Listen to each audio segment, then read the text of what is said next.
Selamat datang di podcast kami. Tempat kita mengobrol santai seputar beasiswa-beasiswa di Universitas Pradita. Podcast kali ini kita akan membahas sesuatu yang sangat menarik, yaitu tentang beasiswa di Pradita University. Oke, perkenalkan, nama saya Nicholas dan saya Hengki. Oke, kita langsung saja bincang-bincang nih. Ada host kita nih. Kalau boleh tahu namanya siapa, Pak? Saya dengan Anli. Oke, Pak Anli. Oke. Langsung saja kita masuk ke pembahasannya hari ini. Oke, banyak banget nih seputar beasiswa. Banyak banget orang-orang yang menanyakan hal itu. Dan kali ini salah satunya yang pertama. Jadi ada 4 pertanyaan yang saya akan tanyakan kepada Bapak. Oke. Yang pertama yaitu tentang bagaimana mahasiswa kelas menengah, khususnya kelas menengah ke bawah, itu masih memiliki peluang yang besar untuk mendapatkan beasiswa. Apakah itu ya memiliki atau tidak? Oke, jadi buat teman-teman yang di luar sana, yang misalnya kelas menengah ke atas atau menengah pun ke bawah, kita bisa tetap memberikan beasiswa kok. Iya, beasiswa kita mulai yang beasiswa uang pangkal, beasiswa semesteran, ataupun beasiswa yang full sampai dengan 8 semester. Gitu. Misalnya khususnya ada kelas menengahnya ke bawah, tapi dia kesulitan nih dalam finansial tuh bagaimana ya? Apakah ada diskon dan segala macam, ada bantuan keuangan ke bagaimana? Oke. Jadi buat nanti teman-teman yang punya menengah ke bawah, tapi dia punya keinginan untuk berkuliah, biasanya kami lihat dari mereka selama bersekolahnya. Apakah selama sekolah mereka punya prestasi non akademik maupun prestasi akademik. Gitu. Ataupun kalau misalnya mereka nggak ada prestasi non akademik atau akademik, mereka juga mungkin punya kartu KIP misalnya gitu, itu juga bisa membantu mereka. Kayak gitu. Kalau boleh kasih tahu, ini kartu KIP itu apa ya? Ya, itu kartu Indonesia Pintar yang biasa disediakan oleh pemerintah. Nanti dia bisa daftarin ke sana. Dan biasanya sih banyak program-program nanti yang bisa dibuka di Google itu nanti dibaca beritanya. Jadi intinya mahasiswa ini ya, jadi dari sisi non akademik sama akademik itu bisa convert gitu. Betul. Dan membantu mereka yang ada berbagai support gitu. Oke, selanjutnya di sini pertanyaan kedua, apa saja jenis beasiswa yang tersedia nih di Universitas Pradita atau Harvard kampus? Tapi kali ini kita akan bahas di Universitas Pradita aja. Jadi apa aja? Oke, pertama kita ada beasiswa yang untuk umumnya. Untuk beasiswa umumnya itu yang beasiswa bakal yang semesteran, itu bisa lewat jalur rapot dan jalur tes. Tapi kalau untuk nanti teman-teman yang untuk ambil beasiswa yang tadi full beasiswa full scholarship, itu biasanya dia bisa ngajuin lewat jalur prestasi atau prestasi non akademik. Ya, itu nanti ada jalurnya sendiri, kita ada jalur tes, ada nanti interview sama gue ya berarti. Iya, betul. Yang untuk full itu pasti dia ada interview sama ada tes gitu. Kira-kira nih, kalau dari sisi saya Pak, saya mendapatkan beasiswa beasiswa yang reguler ya. Reguler dengan 5 jalur rapot. Nah, itu kira-kira berapa persen dapat beasiswa jalur rapot itu? Nah, kalau beasiswa rapor itu nanti kita lihat seleksi dari nilai sama didapetin sama kuliah di kelas 11 maupun kelas 12. Nanti dari itu kita convert dan itu kita cek kira-kira dapatnya di angka berapa. Nah, sama nanti kamu kuliah pun nanti ada IP semester yang kamu harus pertahanin ya. Gitu, agar kamu lebih semangat untuk dapat IP semesternya. Dan dapat perusahaan yang lebih baik juga. Oh ya, semisal kalau nih siswa tersebut misal di masa SMA kelas 11 atau 12 itu dia ini mengikuti banyak lomba misalnya, itu apakah bisa dikotak? Betul. Jadi yang saya bilang, dia kalau misalnya punya prestasi di luar dari akademik, artinya dia maksudnya non akademik kan, kena ikut lomba lembing atau apapun, itu bisa di convert juga gitu. Tergantung nanti tingkatannya, dia nasional kah, provinsi kah, atau apa internasional. Oke, sini juga ada seberapa kompetitif sih proses seleksi beasiswa ini, dan bagaimana mahasiswa, khususnya mahasiswa menengah tingkat bawah itu bisa meningkatkan peluang mereka untuk dapat beasiswa ini. Pokoknya balik ke anaknya sih, kembali ya. Kalau anak yang bisa punya keinginan untuk kuliah yang tinggi, mau belajar, mau coba untuk melihat peluang ke depannya, itu pasti dia bisa dapat Cici. Itu.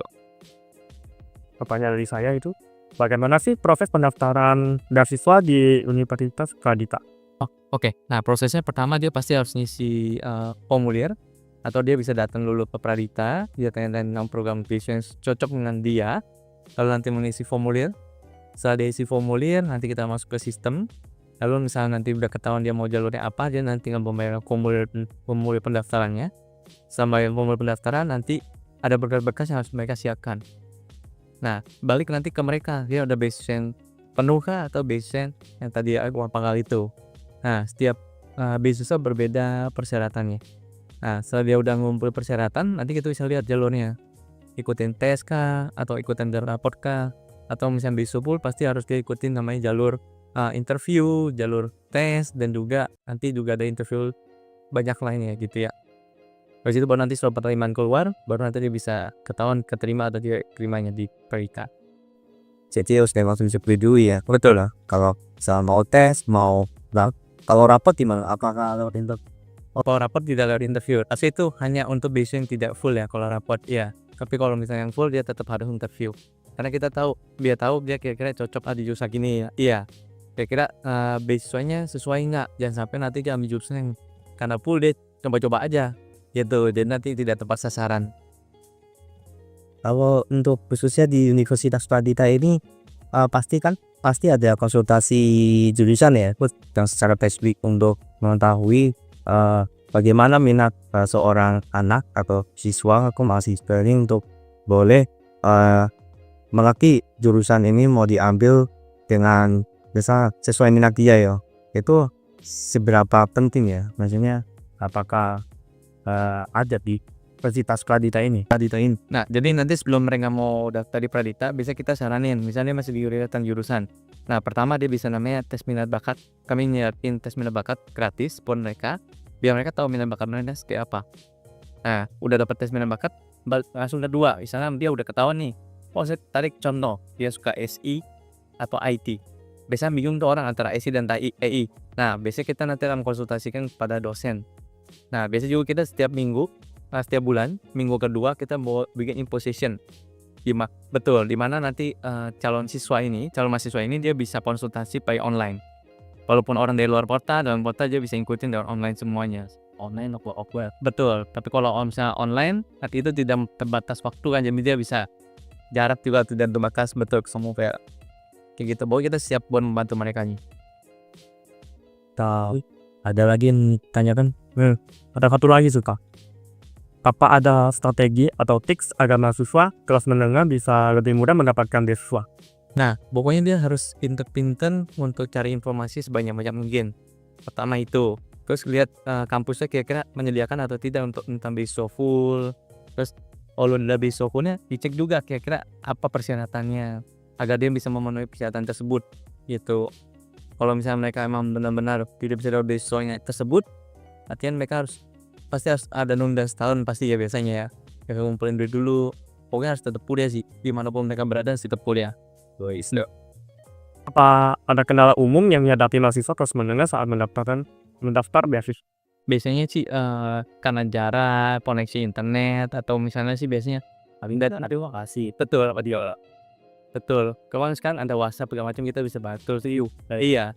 Makanya kita ada buka Zoom, ada buka Gmail buat mereka konsultasi bisa lebih gampang, mudah. Dari luar kota dan kota bisa. Gitu. Nah, paling nanti kalau misalnya berkas mereka bisa kirim kok. Terus juga untuk tes kita nggak perlu harus hadir di sini. Kita bisa bantu lewat online semua. Di segala macam tuh dikirim lewat online bisa ya soalnya. Nah, itu tanpa online folder kan. Apakah mahasiswa kelas menengah ke atas itu bisa mendapatkan presentasi beasiswa yang sama dengan mahasiswa kelas menengah yang ke bawah? Oke, jadi gini, kalau di Pradita itu sendiri kita tidak membeda-bedakan antara kelas menengah dan kelas menengah ke atas mau ke bawah ya. Kita semua kita ukur rata. Jadi kalau untuk anak-anak yang punya prestasi, tapi dia juga tetap menengah ke atas, kami tetap buka beasiswanya. Ini ya. Iya, jadi kita tetap buka seleksinya sebanyak mungkin, dan selama nanti dia kuliah di Pradita, itu kita tidak membeda-bedakan antara anak kelas menengah ke bawah maupun menengah ke atas. Ya semua kita sama rata gitu. Jadi sama-sama belajar, sama-sama pelafalan semua sama. Kayak gitu kurang lebih. Apakah kedepannya ada inovatif dari program beasiswa di Universitas Pradita ini? Jadi kita di Pradita sendiri kita udah bikin kerjasama juga cukup banyak dengan mitra-mitra dari Pradita itu sendiri, dan juga kita kerjasama dengan juga pemerintah, dan baru-baru ini juga kita kerjasama dengan Dispora Tangerang. Jadi untuk anak-anak yang dari atlet-atlet berprestasi itu juga bisa mencoba untuk beasiswa di Prahita. Itu. Jadi yang kalau atlet-atlet ini yang non atlet tadi itu. Betul. Jadi untuk anak-anak yang punya prestasi non akademik gitu, tapi secara pelajaran masih agak kurang, tapi dia akademiknya non akademik bagus, itu dia bisa coba beasiswa sekolah juga. Gitu. Dibantu dengan pemerintah. Oke, kita udah selesai paket kita. Oke, nggak kerasa kita udah ngobrol panjang nih dengan Bapak ya. Oke, dari obrolan ini kita bisa ambil beberapa poin penting. Nah, buat kalian yang suka dengan episode ini, jangan lupa mampir di podcast kami dan juga kasih rating review ini biar podcast kami terus berkembang ya India. Iya, benar. Iya. Oke, terima kasih buat tulisnya narasumber. Ya, thank you juga udah diundang kami ya. Thank you. Terima kasih juga buat kalian yang udah dengerin sampai akhir dan sampai jumpa di episode selanjutnya. Bye bye.